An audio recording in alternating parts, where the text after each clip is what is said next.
അത് കത്രിയല്ല, അത് മസ്കിറ്റോ എന്നുള്ള ഒരു വളരെ ചെറിയ സാധനമാണ്, വളരെ നീളം കുറവ്. ഈ എക്സ്റേ കാണുന്ന ഒരു മാഗ്നിഫൈഡ് വ്യൂ ആണ്. കത്രിയല്ല, മസ്കിറ്റോ ആണ്. മസ്കിറ്റോ എന്ന് പറയുന്നത് നമ്മൾ ബ്ലഡ് വെസലിൽ നിന്ന് ബ്ലഡ് വരുമ്പോൾ പിടിക്കാൻ ഉപയോഗിക്കുന്ന ചെറിയ ഉപകരണമാണ്. അപ്പോൾ അത് പോകാൻ പാടില്ല. പക്ഷേ ഇത് ശരിക്കും ഇൻസ്ട്രുമെൻസിൻ്റെ എണ്ണം ആദ്യമേ ഒരു ബോർഡിൽ എഴുതണം, ഒരു സ്ക്രബ് നഴ്സ്.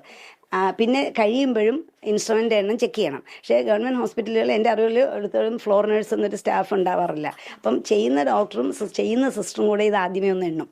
എണ്ണിയിട്ട് ലാസ്റ്റ് വീണ്ടും ഒന്നും കൂടെ എണ്ണും. അപ്പോൾ ആ എണ്ണത്തിൽ മനസ്സിലെ ഓർമ്മയിൽ എന്തെങ്കിലും പിശക് വന്നു പോയാൽ ഇങ്ങനെ വരാം. പിന്നെ വേറൊന്ന്, ഈ രോഗിക്ക് ഇതിനു മുമ്പ് ഒരു ഓപ്പറേഷൻ ചെയ്തിട്ടുണ്ട്. അന്ന് വന്നതാണോ എന്ന് എങ്ങനെ അറിയാം?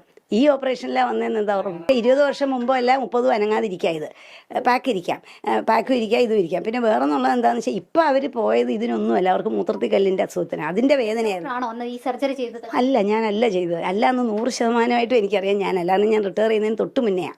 അതുകൊണ്ട് വലിയ കേസുകളൊന്നും ഞാനന്ന് ചെയ്തിട്ടില്ല. 5 അല്ല 50 വർഷം ജീവിച്ചാലും ഒന്നും സംഭവിക്കത്തില്ല. എടോ, ഇത് വയറ്റിലുള്ളതുകൊണ്ട് ഒന്നും അറിയത്തില്ല. വെക്കാമെന്നല്ല, തെറ്റാണ്. പക്ഷേ വയറ്റിൽ ഇത് ഇരുന്നുകൊണ്ട് ഒന്നും അറിയാം. ഇത് പണ്ട് 20 കൊല്ലം മുമ്പ് വെച്ചതും ആകാം, ഇപ്പോൾ വെച്ചതാണെന്നുള്ളതിന് ഒരു തെളിവുമില്ല. ഇനിയിപ്പോൾ വല്ല കെമിക്കൽ ടെസ്റ്റ് കൊണ്ട് ഇൻസ്ട്രുമെൻ്റ് പഴക്കം കണ്ടുപിടിക്കുകയോ അങ്ങനെ വല്ലതും ചെയ്യേണ്ടി വരും. അല്ലാതെ അറിയാൻ പറ്റത്തില്ല. ഇൻസ്ട്രുമെൻ്റ് വരാൻ പാടില്ല എന്നുള്ളതിന് സംശയമില്ല. പക്ഷേ എന്തുകൊണ്ട് വന്നു എന്നുള്ളത് ഇപ്പം ഒരാളുടെ തലയിൽ കെട്ടിയ സിസ്റ്റത്തിലാണ് അതിൻ്റെ ഫെയിലിയർ. എന്തുകൊണ്ട് ബോർഡ് വെച്ച് എഴുതുന്നില്ല? എഴുതാനുള്ള സ്റ്റാഫില്ല. ആ സ്റ്റാഫ് എഴുതണം, എഴുതി കഴിഞ്ഞ് ഡോക്ടറും കൂടെ ചേർന്ന് ചെക്ക് ചെയ്യണം. അതിനുള്ള സിസ്റ്റം നമുക്കില്ല. അതിനി ഇതുകൊണ്ടെങ്കിലും ഗവൺമെൻറ്റിൽ അത് വന്നാൽ നല്ലതാണ്.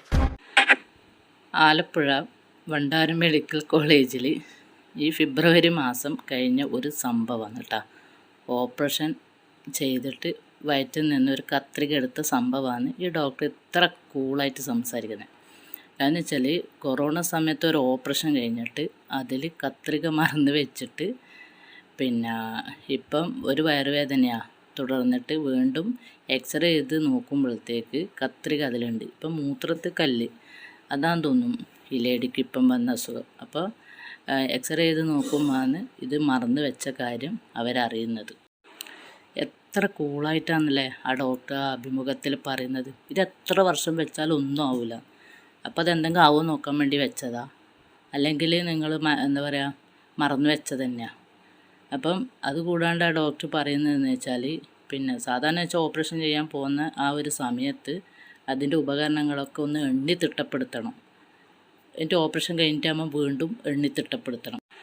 അപ്പോൾ ആ മെഡിക്കൽ കോളേജിൽ ഒരു അനാസ്ഥയാണ് ഇപ്പോൾ ആ ഡോക്ടർ ചൂണ്ടിക്കാട്ടുന്നത്. അപ്പോൾ ഇനി ഈ ഓപ്പറേഷൻ ചെയ്യാനും മെഡിക്കൽ കോളേജിലെല്ലാം പോകുന്ന അവസരത്തിൽ നമ്മളിപ്പം ആ ഉപകരണങ്ങൾ, ഓപ്പറേഷൻ ചെയ്യുന്ന ഉപകരണങ്ങളൊക്കെ എണ്ണി തിട്ടപ്പെടുത്താൻ വീട്ടിൽ നിന്ന് ആളെ കൂട്ടേണ്ടി വരുമോ?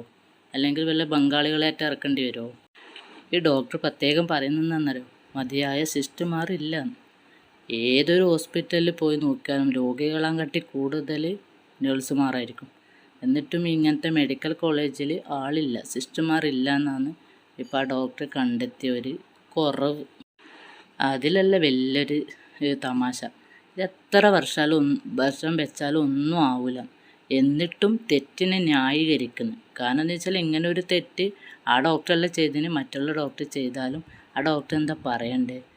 ഏതായാലും അങ്ങനെ തെറ്റ് സംഭവിച്ചു പോയി എന്നല്ല, അതെത്ര വർഷം വെച്ചാലും ഒന്നും ആവില്ല. ആ ലേഡി ഇതിനു മുന്നേ ഒരു ഓപ്പറേഷൻ ചെയ്തതിന് അന്നേരം വെച്ചതാണെങ്കിലോ എന്നെല്ലാം. ഇതൊന്നും ഒരു മറുപടിയല്ല.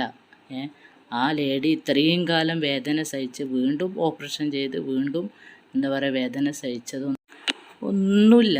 ഇതിപ്പോൾ ഈ ഡോക്ടർ ഒരു ഫാമിലിയിലാണ് ഇങ്ങനെ ഒരു സംഭവം ഉണ്ടെങ്കിൽ ഈ ഡോക്ടർമാർ ഇതുപോലെ ന്യായീകരിക്കുമോ?